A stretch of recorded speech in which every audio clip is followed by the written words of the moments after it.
Merci d'abord pour cette occasion que vous nous offrez. La MINUSMA est ici pour soutenir le Mali, pour soutenir les Maliens. Le bilan ne peut s'apprécier que par rapport à ce qui a été fait au Mali. Et donc pour moi, l'année 2018, l'élément quand même phare qu'on peut citer, c'est que nous avons eu quand même une élection présidentielle qui s'est déroulée globalement dans de bonnes conditions, malgré ce qu'on peut dire ici et là. Et je trouve que c'est une très très bonne chose, parce qu'il y a quelque temps, personne ne croyait qu'une élection pouvait se dérouler.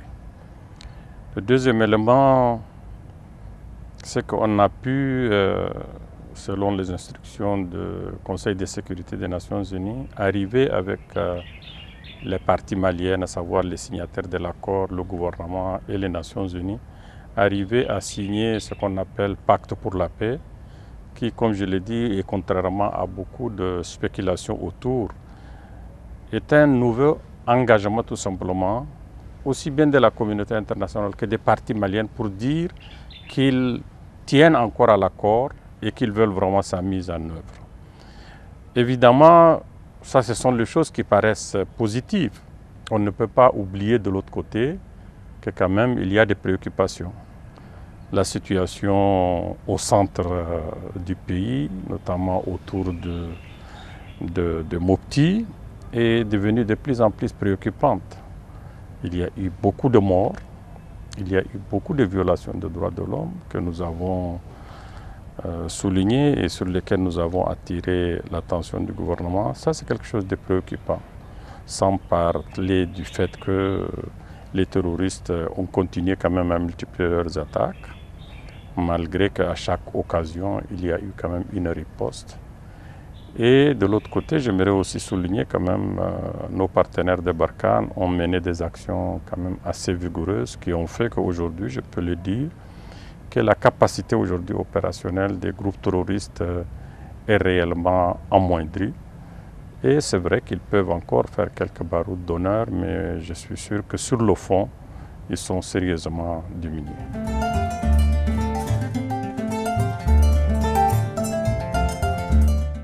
Oui, c'est sûr que ça nous interroge, ça nous interpelle et ça nous rappelle que les défis demeurent toujours. Ce qui s'est passé à Guello, contrairement aux anciennes attaques, que ce soit par des tirs indirects ou que ce soit par des kamikazes qui viennent sauter et repartir, c'était une vraie bataille. Une vraie bataille où les gens étaient venus pour la première fois, ce que nous avons constaté, même si on a constaté des signaux lors de l'attaque en août dernier de Ber, qu'ils étaient venus vraiment pour occuper du terrain. Malheureusement, ou heureusement pour nous, ils n'ont pas pu réussir. Non pas seulement qu'ils ont été défaits, mais pour la première fois ou pour les rares fois, ils ont laissé des morts sur place, ce qui n'est pas dans leur mode opératoire. Ils veulent tout, sauf laisser un mort sur le terrain. Ils ont laissé des morts sur le terrain. Ils n'ont pas pu occuper le terrain et ils ont pu récupérer quelques cadavres qui sont partis enterrer sur le chemin. Donc ça nous interpelle.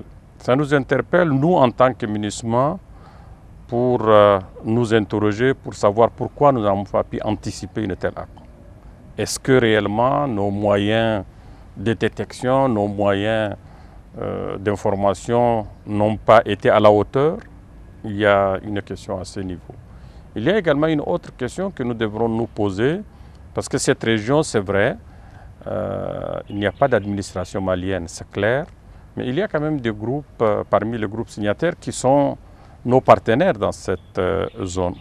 Comment savoir pour que notre interaction avec eux n'a pas pu nous permettre de déceler un peu cette menace? Là également, nous devrons revisiter un peu cette relation, et je l'ai dit lors de mon intervention du 27 janvier, et je suis sûr que les jours qui viendront nous permettront de s'asseoir avec eux et de voir aussi bien nos insuffisances que les leurs, pour qu'on puisse tirer un certain nombre de leçons pour que, comme je l'avais dit, qu'il n'y ait plus cela.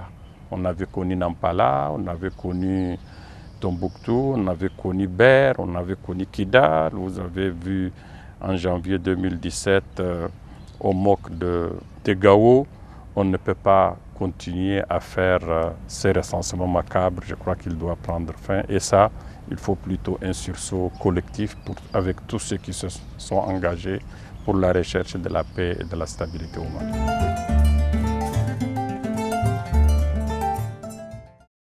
Là, c'est une grosse question. Je vous mentirais si je vous dis que je suis satisfait du rythme de la mise en œuvre de l'accord. Mais je ne suis pas de ceux qui voient tout en noir ou tout en blanc. J'estime que l'accord pour la paix et la réconciliation au Mali est un bon outil, est un bon élément. Les gens me disent toujours qu'il y a eu plusieurs accords avant cela. J'ai dit non, celui-ci est différent des autres accords. Il est différent d'abord par le diagnostic qu'il a fait. Il est différent par les solutions qu'il a préconisées. Il est différent aussi par le fait que pour une première fois, il est garanti par la communauté internationale tout entière. Il y a également une médiation qui regroupe beaucoup de pays. Et donc, j'estime, autant il est bon, et je suis content quand j'ai rencontré certains acteurs maliens qui me disent que nous ne sommes pas d'accord avec le contenu de l'accord. Mais en tant que républicains, nous estimons que puisque c'est un engagement de notre pays, nous allons l'appliquer. Mais faites en sorte qu'il puisse apporter des solutions. Et donc c'est là c'est la question pour moi qui mérite d'être posée. Nous l'avons signé, ça fait bientôt 4 ans. Le bilan, c'est comme on a l'habitude de le dire, le verre à moitié plein, à moitié vide. Mais je dis quand même, ça nous a permis d'avancer sur un certain nombre de choses. L'accord est constitué de 4 piliers. Le premier pilier, c'est ce qu'on a appelé les réformes politiques et institutionnelles. Le deuxième, c'est les réformes de défense et sécurité. Le troisième, c'est le développement socio-économique avec tout ce qui est aspect humanitaire. Et le quatrième, c'est la justice, la réconciliation. Je crois que chacun de ces 4 piliers avance à son rythme. On ne parle pas souvent des 2 autres piliers. On met en exergue seulement les réformes politiques et institutionnelles. On met en exergue les réformes défense et sécurité. Et les autres continuent quand même à avancer à leur rythme. Mais c'est vrai que pour asseoir un État, les réformes politiques et institutionnelles, les réformes de défense et sécurité sont la colonne vertébrale. C'est en cela que les gens s'intéressent beaucoup à cela. Et il faut reconnaître que depuis les derniers mois, nous avons quand même fait des progrès au niveau des réformes de défense et sécurité. Il y a eu cette grande réunion sur la réforme du secteur de sécurité. Il y a eu différentes réunions où vraiment la classe militaire, tous les responsables militaires, aussi bien des mouvements que des FAMA ou des sécurités, se sont retrouvés pour ne serait-ce qu'avoir une même compréhension d'un certain nombre d'éléments de l'accord, notamment la notion de l'armée reconstituée, la notion du DDR. C'est en cela qu'on a fait le DDR accéléré qui aujourd'hui nous a permis d'enregistrer plus de 1400 qui sont éligibles pour être désormais dans les forces de défense et sécurité. Parce que l'élément fondamental, c'est comment faire pour que l'armée malienne puisse monter en puissance et occuper ces zones et être présente pour qu'on ne connaisse pas justement ce qu'on a connu le 20 janvier. Comment faire pour que l'administration monte en puissance. Je crois que ça s'est fait et comme je l'ai dit, avec beaucoup de retard, mais quand même ça avance. Au niveau des réformes politiques et institutionnelles, nous l'avons tous dit, et je crois que les Maliens sont les premiers à reconnaître que toutes les élections qu'on a connues de 2013 jusqu'à aujourd'hui, toutes les tentatives de modifier la Constitution ou de réviser la Constitution de 2002 jusqu'à aujourd'hui, nous ont prouvé que les Maliens ont besoin de revisiter ne serait-ce que la gouvernance électorale. Est-ce qu'aujourd'hui, il est pertinent d'avoir 3 organes pour gérer les élections. Est-ce que réellement la Constitution de 1992 ne mérite pas aujourd'hui qu'on y jette un regard? Je crois que s'il y a eu toutes ces tentatives, c'est que les gens ont estimé qu'une constitution, ce n'est pas quelque chose qui est pour l'éternité, c'est un outil qui permet à la démocratie de mieux avancer, de mieux se perfectionner. Et là, je crois que je suis aussi content aujourd'hui, satisfait aujourd'hui que toute la classe politique malienne est arrivée à la conclusion que nous devrons, par consensus, aller vers des réformes institutionnelles qui sont une exigence malienne. Comment faire pour que la démocratie puisse s'enraciner encore plus? Comment faire pour prendre le nouveau changement? On a fait cette constitution en 92. Beaucoup de choses se sont passées depuis 92, notamment ce qui s'est passé en 2012 et qui a réellement fragilisé les institutions de la Troisième République. Il y a aussi les engagements qui sont pris dans le cadre de l'accord pour la paix et la réconciliation, qui n'est pas à négliger. Mais je voudrais que les uns et les autres sachent qu'aujourd'hui, la révision constitutionnelle, la révision de la loi électorale, sur la collectivité, tout ça sont une exigence malienne d'abord. Ce n'est pas la communauté internationale. J'entends par-ci, par-là, c'est comme si c'est un processus qui est demandé par la communauté internationale. Non, la communauté internationale ne peut qu'appuyer, mais posons-nous la question, est-ce que c'est utile pour le Mali? Est-ce que c'est nécessaire pour le Mali? Moi, je crois que c'est à cette question, je dis oui. Et puisque c'est oui, allons-y. Maintenant, au niveau de l'approche, effectivement, je vois quelques petites divergences encore. Je crois que la classe malienne est capable de surmonter ces petites divergences et aller profondément vers une révision de la Constitution, vers une révision de la loi électorale pour nous permettre à ce que, encore pour les prochaines élections, qu'elles soient législatives, qu'elles soient locales, qu'elles soient présidentielles, qu'on n'ait pas les mêmes contestations qui jusqu'à là nous traînons certaines crispations qui sont dues justement à ces élections.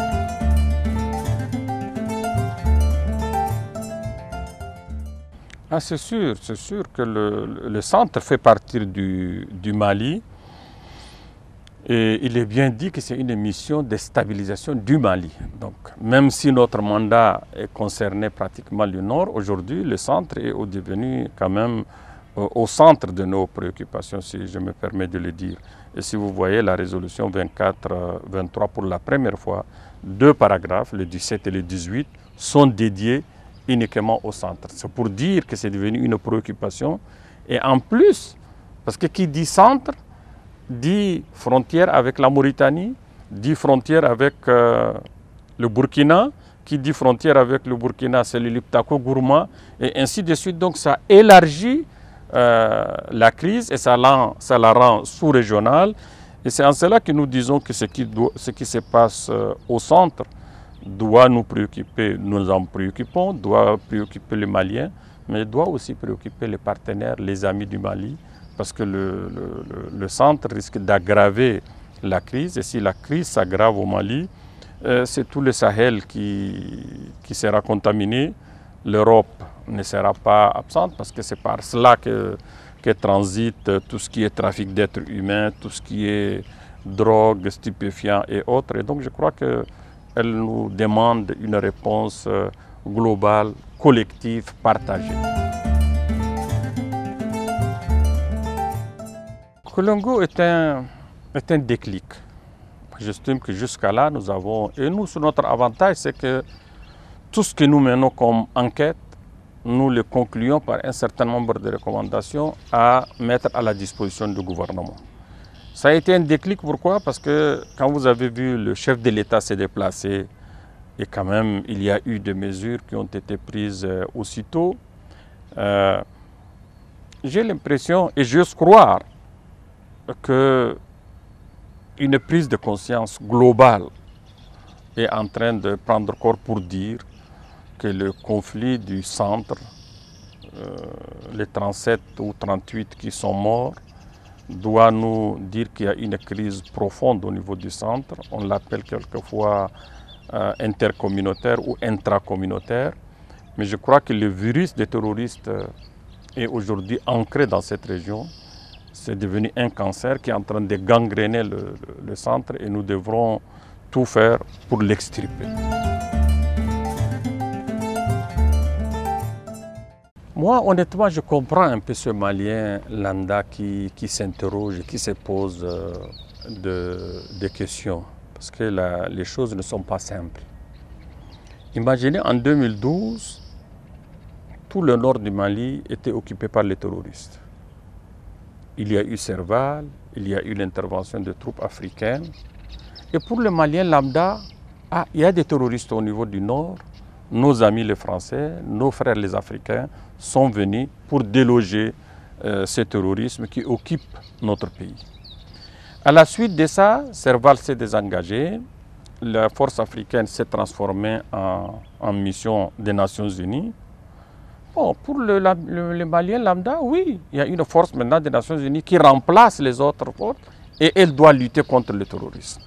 C'est ce que j'appelle le péché originel dès le départ, c'est qu'on n'a pas suffisamment fait comprendre aux Maliens qu'une mission des Nations Unies, comme son nom l'indique, c'est une mission de paix, de stabilisation, de reconstruction des institutions de la République, d'appui aux réformes institutionnelles et politiques, comme je l'ai dit, d'appui à la justice transitionnelle, d'appui à la réconciliation, mais elle n'a pas pour mandat de lutte contre le terrorisme. Mais le Malien va me dire, mais avec vos gros cylindrés tout autour de Bamako, de Gao, de je ne sais pas quoi, moi, ma préoccupation principale, c'est le terrorisme. Mais je vais lui dire tout simplement, c'est vrai que le terrorisme est une préoccupation, mais il y a d'autres préoccupations. La crise malienne a d'autres profondeurs, a d'autres racines. Elle a d'abord une racine politique.